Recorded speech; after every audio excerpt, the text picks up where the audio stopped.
ఈరోజు power star Pawan Kalyan గారు నటించి విడుదల కాబోతున్న ఒరిజినల్ గ్యాంగ్ స్టార్ ఓజీ గురించి మీతో కొన్ని అంశాలను పంచుకుందామనే ఉద్దేశంతో మేము ముందుకు వచ్చాను.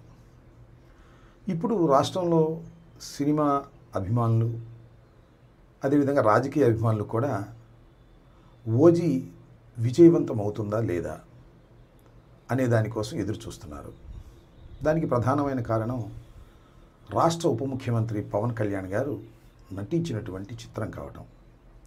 దానితో పాటు ఇంతకుముందు రిలీజ్ అయినటువంటి 2 చిత్రాలు, అది బ్రో కానివ్వండి, హరిహర వీరమల్లు కానివ్వండి, అనుకున్నంత విజయాన్ని సాధించలేకపోవడం వల్ల ఈ ఒరిజినల్ గ్యాంగ్ స్టార్ చాలా ప్రతిష్టాత్మకంగా తీస్తున్నటువంటి చిత్రం కాబట్టి ఇది ఏ విధంగా ఆడుతుంది అనేది అందరిలోనూ చిన్న ఉత్కంఠత ఉంది.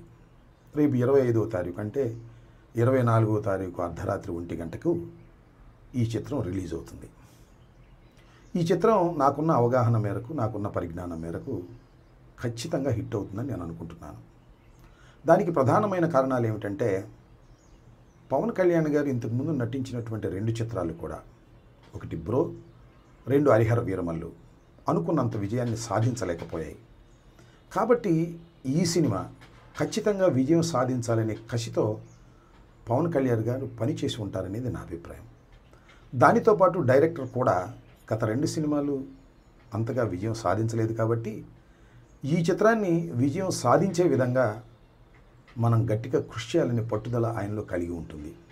మూడవది దానయ్య గారు, ఈ చిత్ర నిర్మాత. ఎంత ఖర్చు అయినా పెట్టి ఈ చిత్రాన్ని రిలీజ్ చేయాలి, అది ఘన విజయం కావాలని పట్టుదల. ఈ పట్టుదల మధ్యన జరిగినటువంటి ఈ చిత్ర షూటింగ్ వల్ల కొంత మెరుగైనటువంటి ఫలితాలు వస్తాయని, ఖచ్చితంగా ఈ సినిమా అన్ని జాగ్రత్తలు తీసుకుని ఉంటారని నేను భావిస్తున్నాను. ఆ నమ్మకంతోనే ఈ సినిమా విజయవంతమవుతుందని నేను భావిస్తున్నాను. హరిహర వీరమల్లు చాలా హడావుడిగా తీశారు.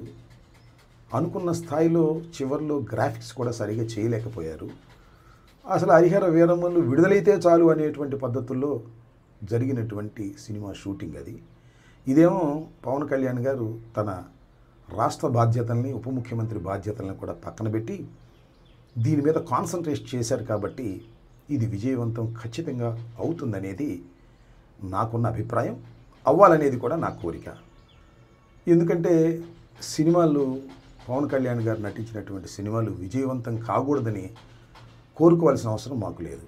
రాజకీయంగా ఆయన మీద మాకు ప్రత్యర్థి కాబట్టి మాకు కొన్ని విమర్శలు ఉంటాయి కాబట్టి విమర్శలు చేస్తాం, అవి కూడా సద్విమర్శలే చేస్తాం. ఇక్కడ కూడా నేను ఒక విమర్శ చేయాలని అనుకుంటున్నాను.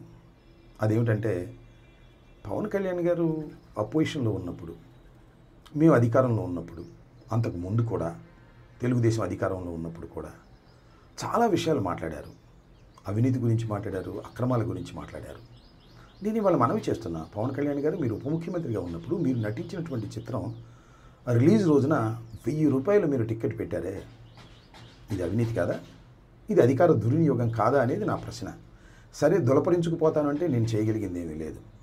పవన్ కళ్యాణ్ గారు అపోజిషన్లో ఉన్నప్పుడు లేదా ముఖ్యమంత్రిగా కానప్పుడు, ఉప ముఖ్యమంత్రి కానప్పుడు చాలా విషయాలు చెప్పారు నీతి గురించి, అవినీతి గురించి. కానీ అధికారంలోకి వచ్చిన తర్వాత ఏమీ తేడా లేదు. తెలుగుదేశం ఎంత అవినీతికరమైన రాజకీయ పార్టీనో, నేను కూడా దాంతో పోటీపడి అవినీతి చేసుకునేటటువంటి వ్యక్తిని అనేటువంటి భావన కలిగే విధంగా రాష్ట్ర ప్రజానీకానికి మీరు కలిగిస్తున్నారు.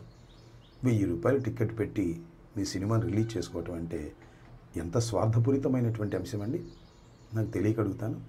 మీరు ఇవాళ చాలా విషయాల గురించి మాట్లాడుతున్నారు, నీతి గురించి మాట్లాడుతున్నారు.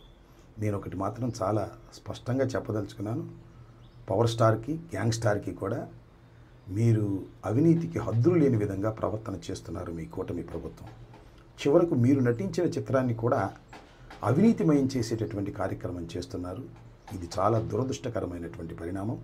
మీరెవరికి నీతులు చెప్పినా అది సమంజసంగా ఉండదనే విషయాన్ని మీరు ఇప్పుడైనా గమనించాలని కోరుకుంటూ, మీ గ్యాంగ్ స్టార్ అద్భుతమైన విజయాన్ని సాధించాలని, దానయ్య గారికి అద్భుతమైన దండిగా డబ్బులు రావాలని, మీరు సినిమా హీరోగా పేరు ప్రఖ్యాతులు తెచ్చుకోవాలని, కొణిదెల కుటుంబానికి మరింత గౌరవాన్ని తీసుకురావాలని ఈ సందర్భంగా మనస్ఫూర్తిగా కోరుకుంటున్నాను.